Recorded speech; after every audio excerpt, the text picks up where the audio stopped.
Hey everyone, Hi guys! my name is Max, My name is Shannyn. and we're excited to welcome you into our kitchen. We are Pagoda Online Learning, and this is our kitchen.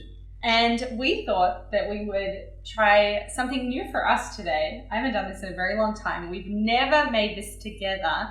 We are going to try and make some matzah for Pesach.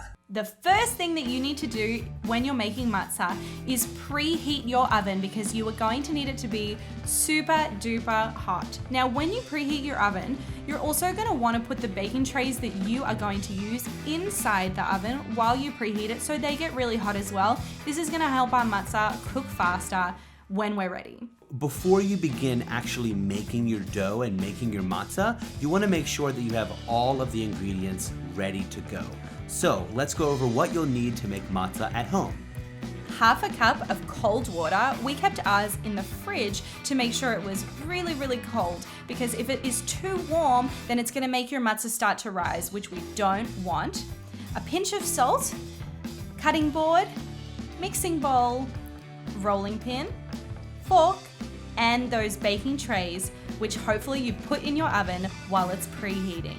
And don't forget really long tongs so you can get your matzah out of the oven safely and flip them, because you're only going to have a short period of time to be able to bake your matzah.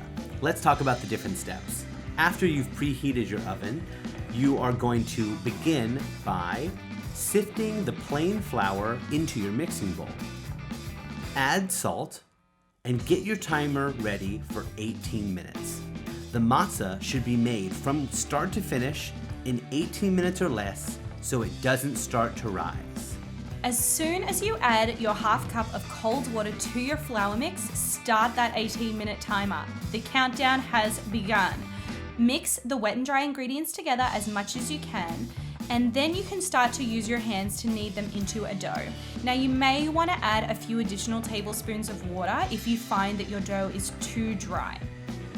Put some flour on your cutting board and transfer the dough onto it. Knead the dough, adding extra flour as needed until it's not too sticky.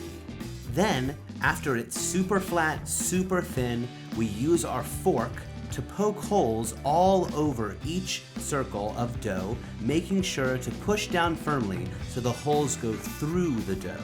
For the next step, you're going to want to make sure that you're wearing oven mitts or something to protect your hands. You're going to remove the hot baking trays from the oven and transfer these dough circles onto them.